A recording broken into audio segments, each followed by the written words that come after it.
किसान साथियों, कम लागत में ज्यादा उपज के लिए इफ्को नैनो डीएपी से बीज और पौध का उपचार जरूर करो।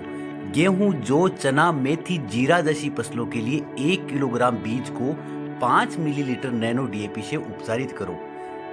सरसों की फसल के लिए 1 किलोग्राम बीज के लिए 10 मिलीलीटर नैनो डीएपी से उपचारित करो। पौध वाली फसलों में 1 लीटर पानी में 5 मिलीलीटर नैनो डीएपी से जड़ का उपचार जरूर करो। किसान साथियों, नैनो डीएपी से खर्चा कम और उत्पादन ज्यादा। किसान साथियों, कम लागत में ज्यादा उपज के लिए इफ्को नैनो डीएपी से बीज और पौध का उपचार जरूर करो। गेहूं, जौ, चना, मेथी, जीरा जैसी फसलों के लिए 1 किलोग्राम बीज को 5 मिलीलीटर नैनो डीएपी से उपचारित करो। सरसों की फसल के लिए 1 किलोग्राम बीज के लिए 10 मिलीलीटर नैनो डीएपी से उपचारित करो। पौध वाली फसलों में 1 लीटर पानी में 5 मिलीलीटर नैनो डीएपी से जड़ का उपचार जरूर करो। किसान साथियों, नैनो डीएपी से खर्चा कम और उत्पादन ज्यादा।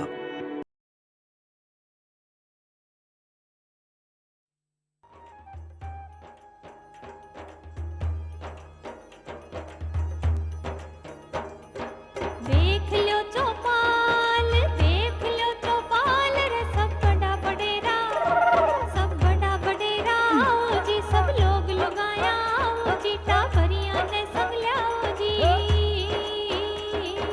देख लो चौपाल रे सब बड़ा बडेरा आओ जी, सब लोग लगाया आओ जी, टाबरिया ने सब लाओ जी।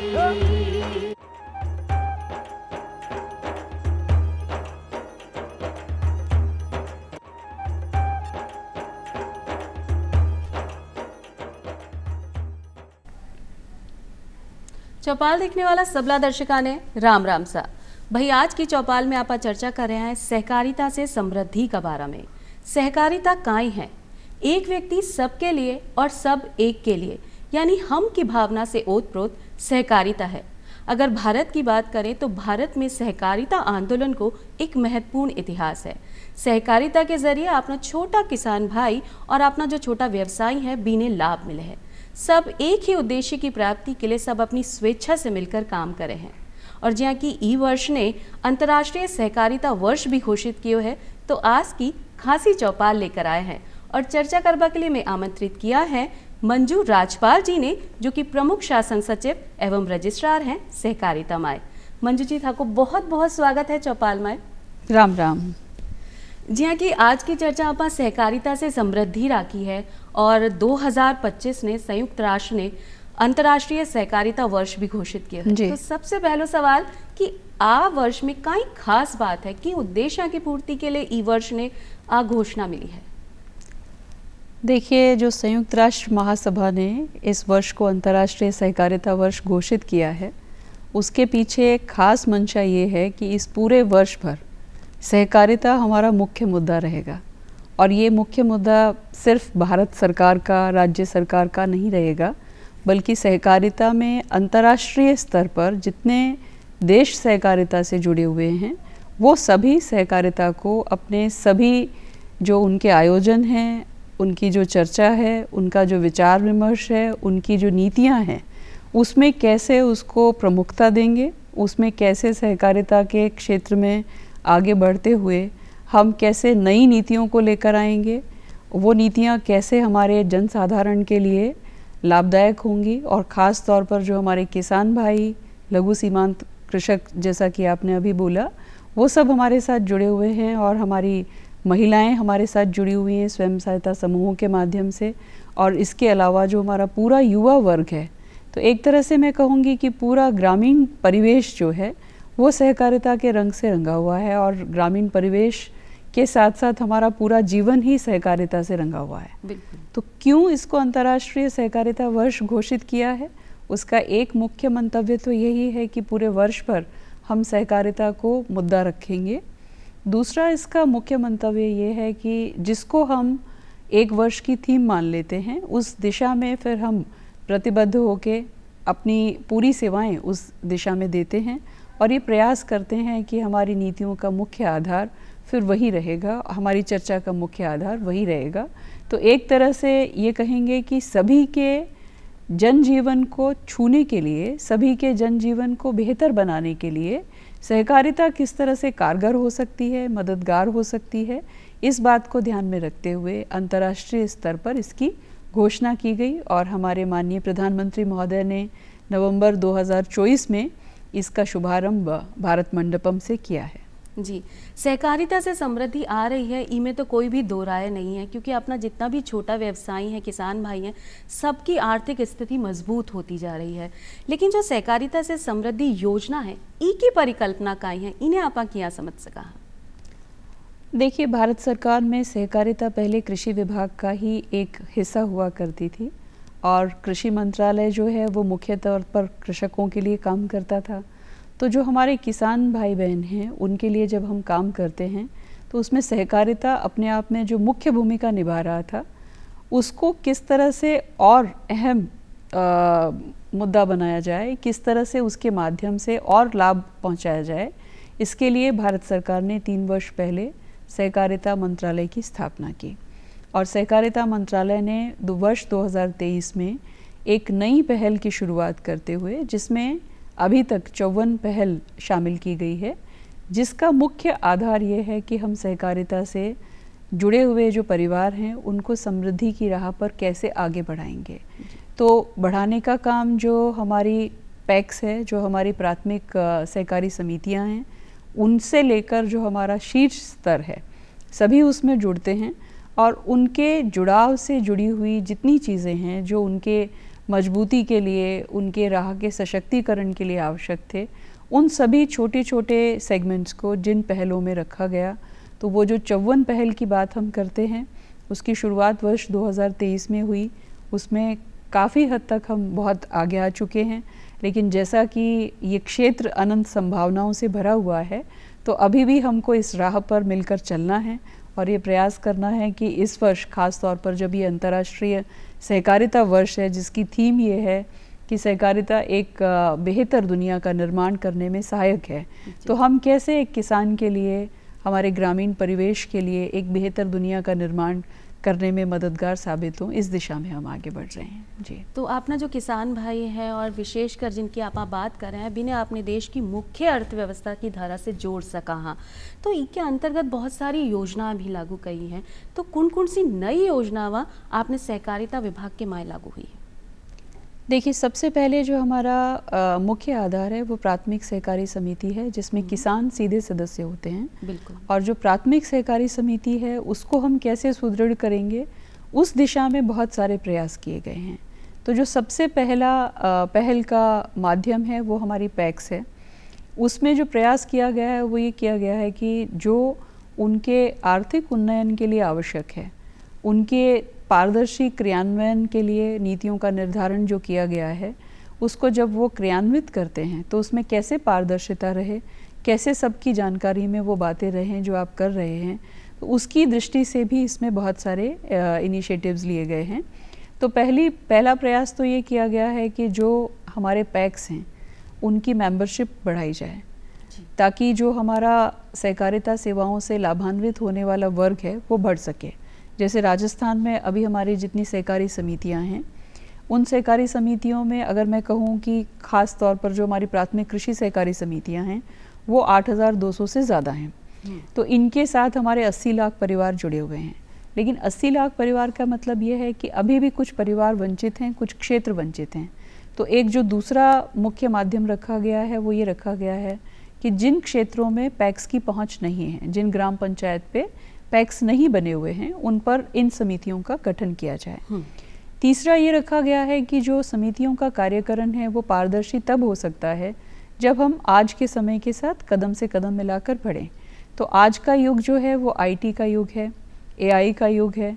तो इस युग में हम कंप्यूटर से दूर अगर रहेंगे और पारदर्शी तरीके से अपना क्रियान्वयन नहीं करेंगे तो बहुत सारी शंकाएं, क्योंकि हम पैसे को डील करते हैं, ऋण की व्यवस्था करते हैं, मिनी बैंक का संचालन करते हैं, तो जितने बड़े लेवल पर हम अपना कार्यकरण देखते हैं उसमें कंप्यूटराइजेशन एक मुख्य अहम मुद्दा था।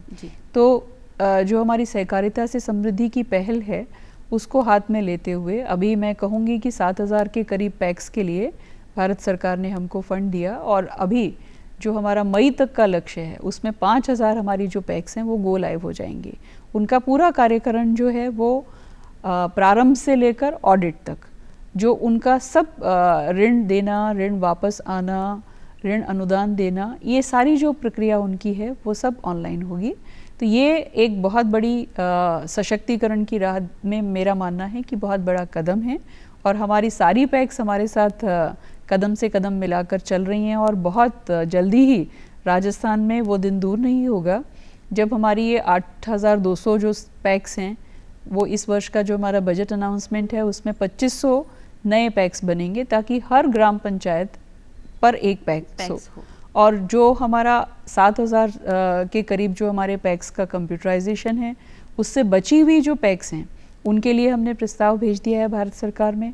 तो हम उम्मीद करते हैं कि जो आने वाला समय है उसमें एक ऐसा समय आएगा जब हर पंचायत पर पैक्स है और हर पैक्स कंप्यूटराइज्ड है, उसका कार्यकरण बहुत साफ सुथरे तरीके से होगा। और ई के लिए आप अग्रिम शुभकामनाएं थाने देवा हाँ, क्योंकि वाकई में सहकारिता जो काम कर रही है अपना देश का उत्थान के लिए और साथ ही साथ ग्रामीण इलाका का उत्थान के लिए। एक प्रश्न आवे है कि मुख्य उद्देश्य आप सिर्फ अपनी विकास की धुरी रखा या कोई और भी हो सके, और कुणसो वर्ग जो समाज को कुणसो वर्ग है जिन्हें ज़्यादा ई से फ़ायदा होने वाला है। देखिए, मुख्य आधार तो सहकारिता का जो पूरा आंदोलन है उसका आधार हमारा किसान है। प्रधानमंत्री किसान सम्मान निधि की बात कहें, प्रधानमंत्री किसान सम्मान निधि के साथ साथ हमारे बजट में पिछले वर्ष राजस्थान सरकार ने मुख्यमंत्री सम्मान निधि प्रारंभ की और बड़ी हर्ष की बात है कि इस वर्ष उस राशि को जो प्रधानमंत्री किसान सम्मान निधि में 6,000 मिलते हैं हर किसान को डीबीटी के माध्यम से, उसको बढ़ा के राजस्थान सरकार ने पिछले वर्ष 8,000 किया, इस वर्ष 9,000 किया। तो मुख्य जो लाभ है हमारी योजनाओं का वो किसानों को मिलने वाला है और किसान को मिलने का मतलब मैं मानती हूँ कि पूरे ग्रामीण परिवेश को मिलने वाला है। और साथ ही साथ जो हमारा महिला वर्ग है जो स्वयं सहायता समूह से जुड़ा हुआ है, कोऑपरेटिव में डेयरी एक बहुत बड़ा सेक्टर है। हमारे यहाँ पे 40,000 प्राथमिक सहकारी समितियाँ जो हैं उसमें एक मुख्य जो हमारा काम करने का, संचालन का जो एक मुख्य आधार है वो पशुपालन से जुड़े हुए हमारे कृषक परिवार हैं। तो कृषक परिवार, पशुपालक परिवार और फिर जो हमारी महिलाएं स्वयं सहायता समूहों से जुड़ी हुई हैं और जो हमारा युवा वर्ग है, इन सब को एक तरह से मैं कहूँगी कि नए तरीके से स्वरोजगार से जोड़ना और उनको सहकार से समृद्धि की विभिन्न जो पहल हैं उनका लाभ पहुँचाना, ये मुख्य मंतव्य है। बिल्कुल सही बात कही आपने, क्योंकि आपने जो अर्थव्यवस्था को एक बड़ो हिस्सों अगर माना तो वो ग्रामीण अर्थव्यवस्था से जुड़े है और बटे आपनो जो काम होवे है वो खेती किसानी है, पशुपालन है या आपा जो स्वयं सहायता समूह बनार महिलावां आगे काम कर रही हैं तो वो आने मुख्य धारा से जोड़वा को काम करे है। तो आ ही जानना चाहा कि आपकी नज़र में ग्रामीण अर्थव्यवस्था पर इको काई प्रभाव पड़ने वाला है? देखिए, बहुत बड़ा प्रभाव तो ये है कि एक स्ट्रीम हमारी जो प्राथमिक सहकारी समितियों के साथ काम कर रही है वो हमारी बैंकिंग स्ट्रीम है। हमारे हर ज़िले में जो केंद्रीय सहकारी बैंक हैं वो कार्यरत हैं। तो एक मुख्य जो हमारा तरीका है, चाहे वो रुपए कार्ड के माध्यम से है, चाहे एटीएम मशीन्स देने के माध्यम से है, जो हमारा अल्पकालीन कृषि ऋण है उसके माध्यम से है, जो हमारे मध्यमकालीन और दीर्घकालीन ऋण के लिए भूमि विकास बैंक जो हमारा एक मुख्य आधार है बैंकिंग का, इन सब संस्थाओं के माध्यम से हम प्रयास ये करते हैं कि अर्थव्यवस्था में अगर इस बहुत बड़े सेगमेंट का अगर हमें फ़ायदा लेना है, अगर इनको हमें समृद्ध करना है, इनको अगर हमें सुदृढ़ करना है, तो इनको सबसे बड़ा जो इनके पास में कमी है ज़मीन है, काम करने का जज्बा है और आगे बढ़ने के लिए मेहनत करने से ये पीछे हटने वाला वर्ग नहीं है। लेकिन जो सबसे बड़ी कमी हम देखते हैं वो एक तरह से क्रेडिट की कमी होती है, उनके पास में संसाधनों की सीमितता है। तो हमारा प्रयास जो है वो ये है कि हम इतना अवेलेबिलिटी ऑफ क्रेडिट इंश्योर करें कि हमारे जो कृषक परिवार हैं, पशुपालक परिवार हैं, जैसे पिछले इस बजट में राजस्थान सरकार ने गोपालक हमारे जो साथी परिवार हैं उनके सहयोग के लिए एक गोपाल क्रेडिट कार्ड योजना प्रारंभ की, जिसमें उनको 1 लाख तक की क्रेडिट अवेलेबल करवाई जाती है। नया पशु खरीदना चाहें, अपना संसाधन बढ़ाना चाहें, दुग्ध उत्पादन में जो उनके परिवार की भूमिका है वो तभी सुदृढ़ होगी जब उनके पास में इन्वेस्ट करने के लिए पैसा होगा। तो एक तो हमारा लक्ष्य ये है कि हम इस तरह की पहल के माध्यम से उनको सस्ती दरों पर क्रेडिट उपलब्ध करवाएं। दूसरा जो राजस्थान सरकार में किया गया है, इस सहकार से समृद्धि की पहल के साथ कदम से कदम मिलाते हुए, पहले हम कृषि क्षेत्र में जो लोन देते थे उस पर हमने इंट्रोड्यूस किया एक नया स्कीम, जिसमें हमने अनुदान देना शुरू किया। जो किसान भाई समय पर अपना लिया हुआ लोन चुकाएंगे उनको पीएलडीबी के माध्यम से 5% का ब्याज अनुदान सरकार देती थी। उसको बढ़ाकर 7% पिछले साल हमने किया। फिर हमने ये किया कि जो अकृषि क्षेत्र हैं, जो सहायक गतिविधियां हैं कृषि की, अगर उसमें वो काम करने के लिए ऋण लेते हैं तो उसमें भी हमने 5% अनुदान, ब्याज अनुदान देने की शुरुआत की।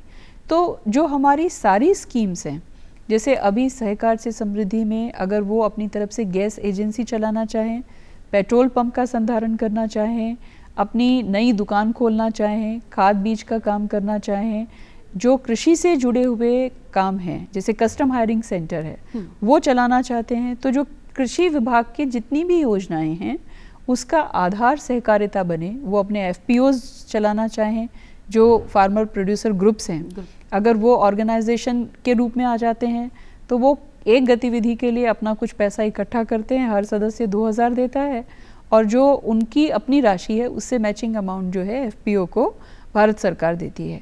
तो ये इस तरह की मुहिम है जिसमें वो अपना स्वयं का कोई व्यवसाय एफपीओ के माध्यम से अगर करना चाहेंगे तो उनको सहूलियत हो जाती है। जी। तो आप यूँ सीधो समझ सका कि सहकारी बैंक और जो भी समितियां हैं वो सहकारिता को एक तरह से माध्यम है अपना जो भी व्यवसाय है या किसान भाई बीच से जोड़वा के लिए। तो सहकारी समितियां और सहकारी बैंका ने मजबूत करवा के लिए कई नई पहल की जा रही है। जो इनको पहल करने के लिए भारत सरकार ने सहकार से समृद्धि योजना में किया है और राज्य सरकार ने मिलकर किया है। एक तो जो अधिनियम में गैप थे उनको दूर करना, एक नई सहकारिता से जुड़ी हुई नीति भारत सरकार पर बनाने की घोषणा उन्होंने की।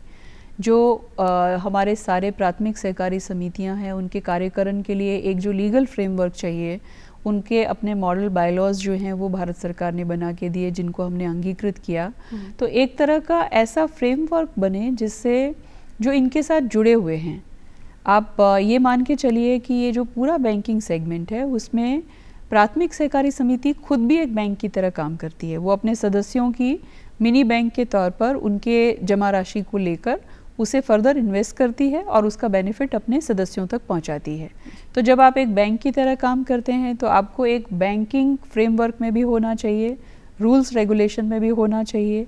तो आरबीआई के माध्यम से हम कैसे इनकी व्यवस्था को सुदृढ़ करें, उनको आरबीआई की गाइडलाइन के नेटवर्क पर कैसे लेकर आएँ।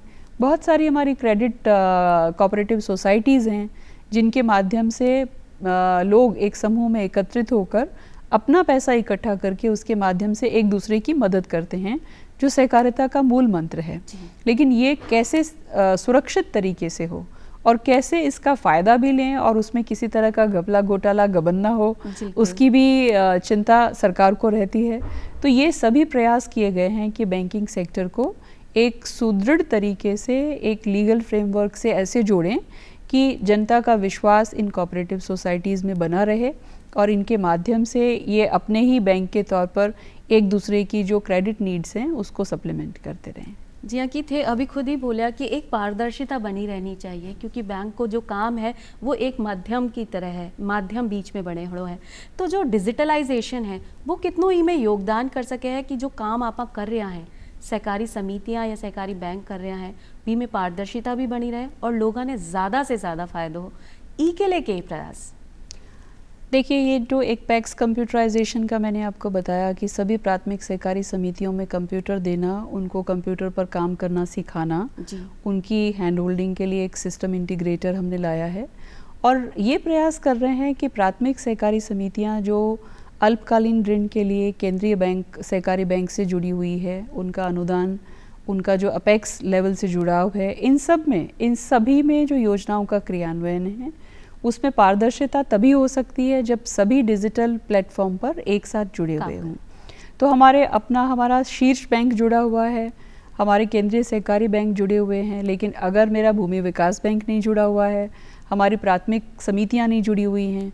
तो एक तरह से वो एक शुरुआत से लेकर आखिर तक अगर हम सभी नेटवर्क में आने वाले जो हमारे चैनल्स हैं उनको एक साथ एक लूप में नहीं लेकर आते हैं तो कहीं ना कहीं एक गैप रह जाता है।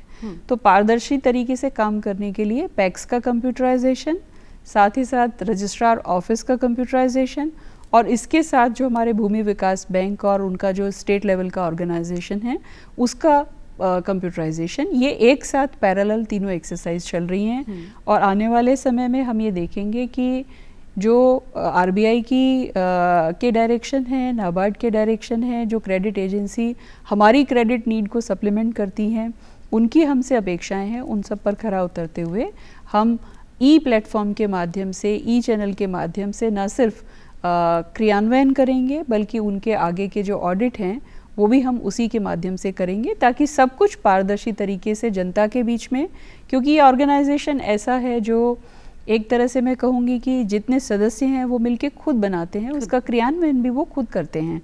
तो आप क्या कर रहे हैं चुने हुए सदस्य, वो दूसरे सदस्यों को भी पता होना चाहिए, उनकी समझ में भी होना चाहिए, तभी वो सही समय पर अगर कोई बात गलत हो रही है तो उसके खिलाफ आवाज़ उठा सकते हैं। बिल्कुल जी।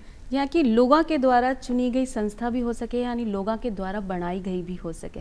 आपने भारत देश ने युवा शक्ति को देश बोलियो जावे, तो बहुत सारा युवा भी हैं और महिलाएं भी हैं। तो महिलावां ने और युवा ने सहकारिता से जोड़वा के लिए और कई प्रयास हो रहे हैं।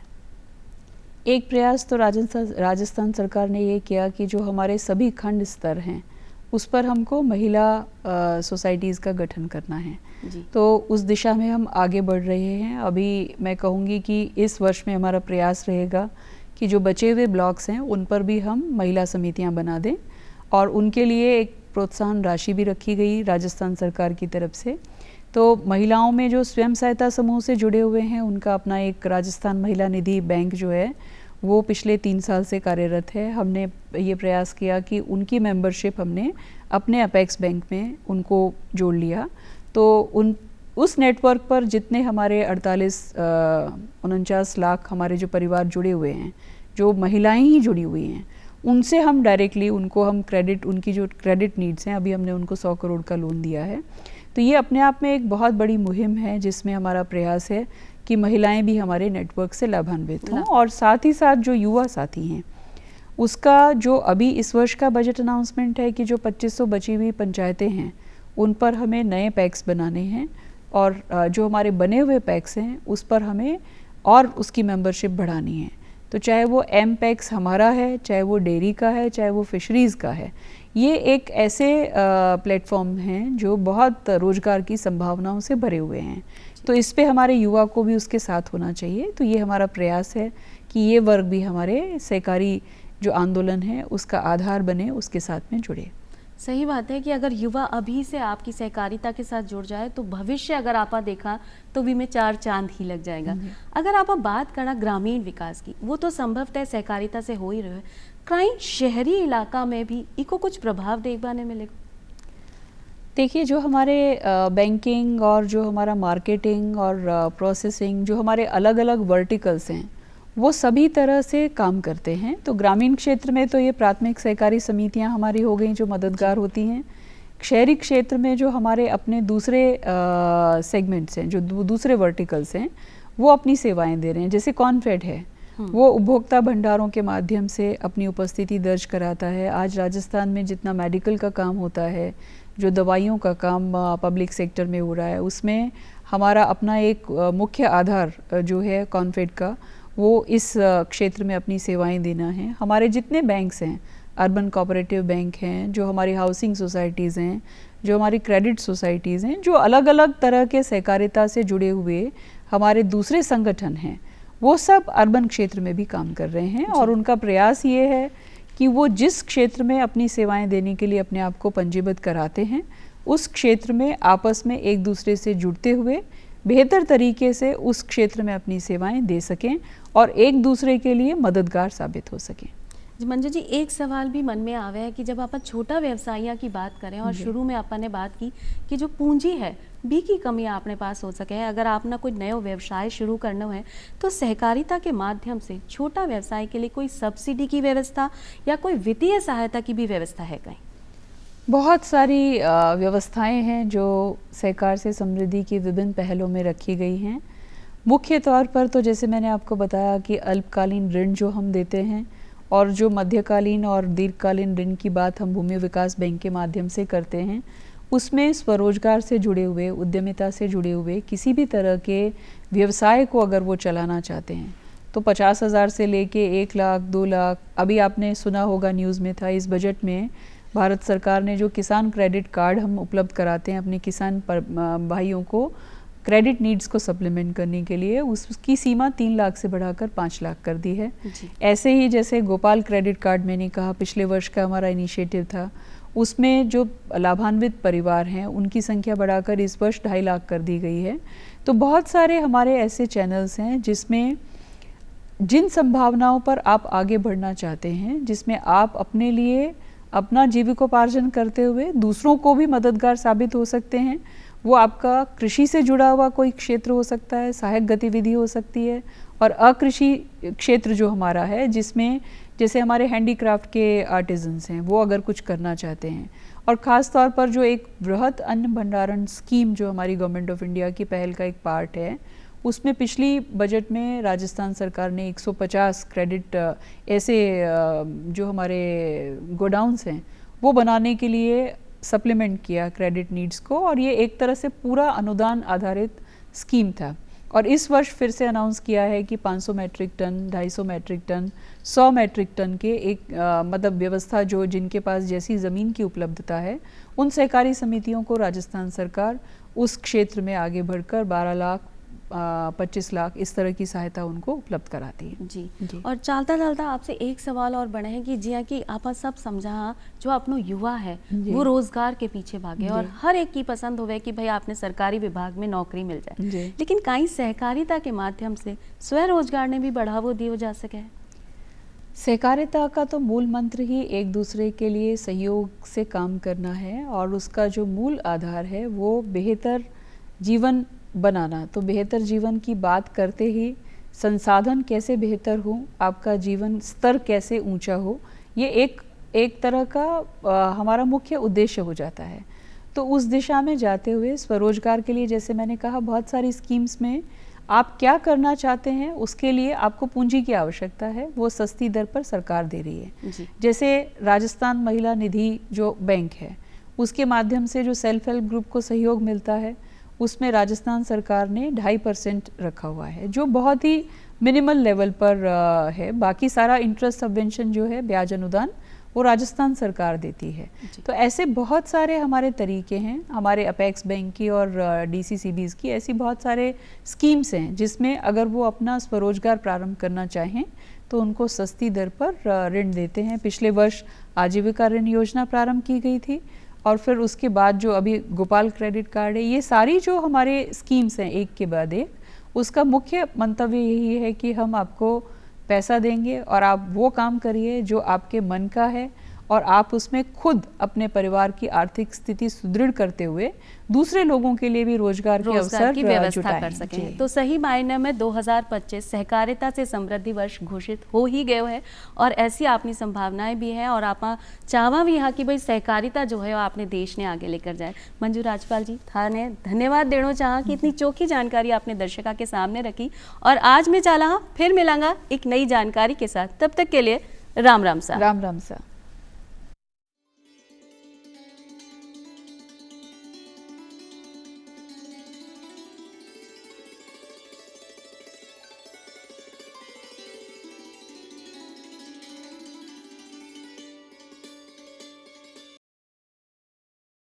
किसान साथियों, कम लागत में ज्यादा उपज के लिए इफ्को नैनो DAP से बीज और पौध का उपचार जरूर करो। गेहूं, जौ, चना, मेथी, जीरा जैसी फसलों के लिए 1 किलोग्राम बीज को 5 मिलीलीटर नैनो DAP से उपचारित करो। सरसों की फसल के लिए 1 किलोग्राम बीज के लिए 10 मिलीलीटर नैनो डीएपी से उपचारित करो। पौध वाली फसलों में 1 लीटर पानी में 5 मिलीलीटर नैनो डीएपी से जड़ का उपचार जरूर करो। किसान साथियों, नैनो डीएपी से खर्चा कम और उत्पादन ज्यादा। किसान साथियों, कम लागत में ज्यादा उपज के लिए इफ्को नैनो डीएपी से बीज और पौध का उपचार जरूर करो। गेहूं, जौ, चना, मेथी, जीरा जैसी फसलों के लिए 1 किलोग्राम बीज को 5 मिलीलीटर नैनो डीएपी से उपचारित करो। सरसों की फसल के लिए 1 किलोग्राम बीज के लिए 10 मिलीलीटर नैनो डीएपी से उपचारित करो। पौध वाली फसलों में 1 लीटर पानी में 5 मिलीलीटर नैनो डीएपी से जड़ का उपचार जरूर करो। किसान साथियों, नैनो डीएपी से खर्चा कम और उत्पादन ज्यादा।